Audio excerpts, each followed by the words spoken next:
And today's Senate Majority Leader Harry Reid threatening Speaker Boehner. He said, pass the Senate resolution or it is a shutdown. So what will House Republicans do next? Representative Michele Bachmann joins us. Nice to see you. Good to see you, Greta. Okay, so it's coming from the Senate. It's headed your way. What's the plan in the House?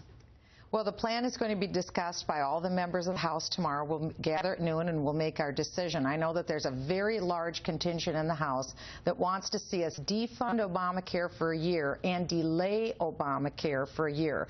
And I think if the truth would be told, there's a lot of Democrats out there who hope that we succeed because it's not ready for prime time, this bill. A lot of people are going to suffer economic misery. We've heard about that. All we want to do is delay this and defund it for a year.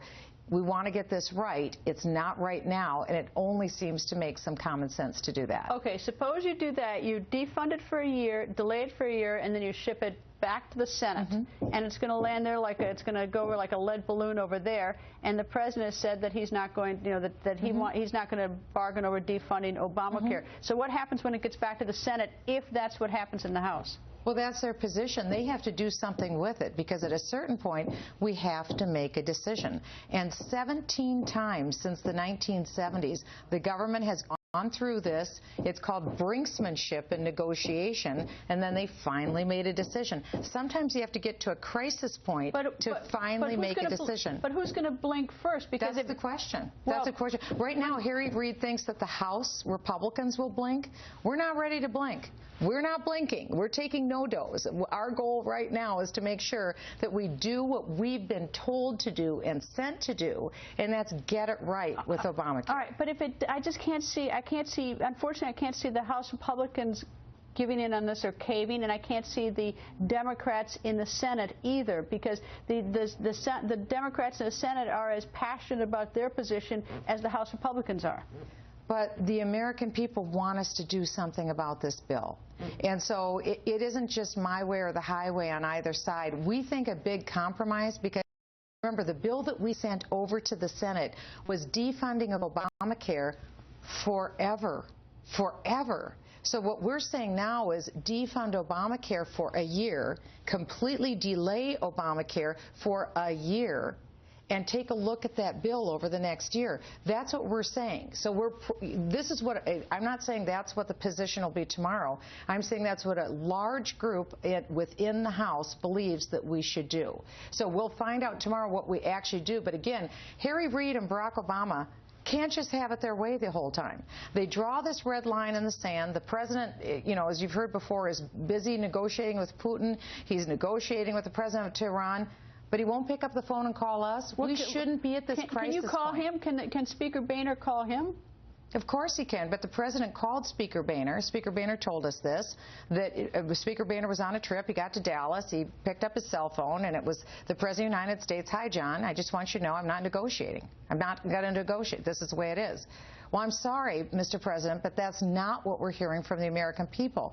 They want us to do something because people are getting envelopes in the mail today, Greta, and this is serious, where they were paying $333 a month for health insurance.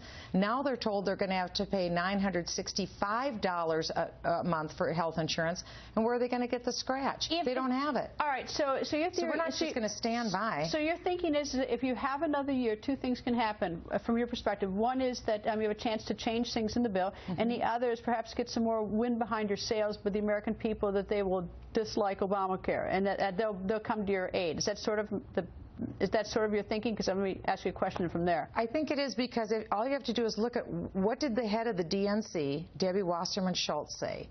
She said, look, Democrats, we've got to change Obamacare because the American people are turning against. All right, so we have to reform this bill. Right, so I see. As a matter of fact, let me add one more thing. President Obama has reformed the bill on his own at least 19 times. And so he's unilaterally changing this bill. So let's not have just the president do it. Let's let some other people in with other ideas. All right, because I think what would be interesting is what happens on October 1st. Because if on October 1st people go to the exchanges and they decide, well, this isn't so bad after all, or if I like it, you're going to lose the wind behind your sails. If, on the other hand, they go to the exchanges and they say, holy cow, I'm not paying that. That's this is a very important, who's going to get the American people beginning October 1st with the exchanges. Well, again, I think Ted Cruz was right when he said this isn't about politics. This is about getting it right for the American people. This isn't a small thing. Every single American is going to be impacted by this bill. This isn't politics. But I think this is real life. I think if the American people think they're getting a good deal on Tuesday, October 1st, if that's October 1st, that helps the president. If they go there on October 1st, discover it's really expensive, that really helps you. Well, remember, a lot of these exchanges aren't even up and ready. You know, for the federal employees, the exchanges aren't up and ready for those of us over in Congress in the state of Oregon. Well, I don't want to get started there. A lot of people on Capitol Hill don't get the same deal as the American people get. That's sort of a rub with the American people. Well, remember, we have had 17 times in modern times where we've gotten to this point. So nobody should panic. Government is going to continue to go on. It's no such thing as a shutdown. It's a slowdown. We need to get it right, and we're here to fight. That's what we're saying. We're here to fight, just like Senator Cruz and Senator Lee. Representative, nice to see you. Thank you for joining us. And now to